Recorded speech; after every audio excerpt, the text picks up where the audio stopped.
இப்ப என்ன சொல்லிட்டு இருந்தேன், இடையில கட் ஆயிடுச்சு. அதாவது அதுபோல முன்னோர்களுக்கு வந்து புது ட்ரெஸ்ஸு, அதாவது சேரி, வேஷ்டி சட்டை எடுத்து வச்சு கும்பிடணும். அதில முக்கியமான விஷயம் என்ன தெரியுமா? வயல்ல இருந்து அம் அருகம்புல் எடுத்துட்டு வந்து, அந்த வரப்புலேருந்து அருகம்புல் எடுத்துட்டு வந்து, அதில மாட்டு சாணிய வச்சு, அத உள்ள குமிச்சு இப்படி வைக்கணும். அதாவது வந்து புள்ளையார். அது ரொம்ப எப்பவும் நான் எடுத்து வைப்பேன். அத எடுத்து வச்சு அப்படி வைப்பேன். அதில வந்து புள்ளையார் வச்சு, அதில சந்தனம் பூ வச்சு இப்படி 3 கோடு போட்டு அதில குங்குமம் வச்சு விடுறது. ரொம்ப அதாவது நம்ம எல்லாருக்குமே அங்க பொங்கல்ல எல்லாருக்குமே வேலை இருக்கு. அதாவது கோலம் போடுறது, கரும்பு 2 பக்கம் வச்சு, இப்பலாம் கரும்புன்னு சொன்னாலே பல்லு கூசுது. நான் அப்பலாம் கரும்புன்னா, அ ஏதோ ம் அந்த ஒரு கட்டு நெறையா வாங்கிட்டு வந்து, "ஒரு கட்டு பத்துமா?" அப்படின்ற மாதிரி நம்ம யோசிக்கிறது.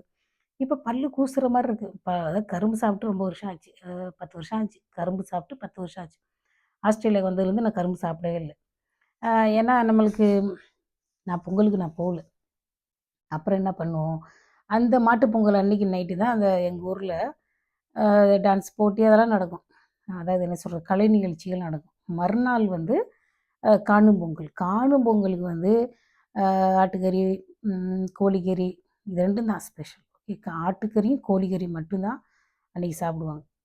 அந்த நேரத்துலயும் பார்த்தீங்கன்னா, மாட்டுக்கு தீனி போடணும், மாட்ட கவனிக்கணும். அதோட வந்து லஞ்ச். லஞ்ச் வந்து அப்பதான் அதாவது ஒரு 10 நாளுன்னு வச்சுக்கோங்களேன். அதாவது ஒரு 10 நாளுக்காவது அவங்க நான்வெஜ் சாப்பிடாம இருப்பாங்க. ஒரு வாரத்துக்கு முன்னாடி இருந்தே. அப்போ வந்து இந்த காணும் பொங்கல் அன்னைக்கு ஃபுல்லா நான்வெஜ். ஃபுல் கட்டு கட்டிட்டு அப்படியே கையிலலாம் வந்து என்ன சொல்றது, இந்த ஆட்டுக்கறி கொழுப்பு ஒட்டிக்கும். நல்லா சோப் போட்டு கழுவிட்டு, அப்போ போயிட்டு நாங்க வேடிக்கை பார்ப்போம்.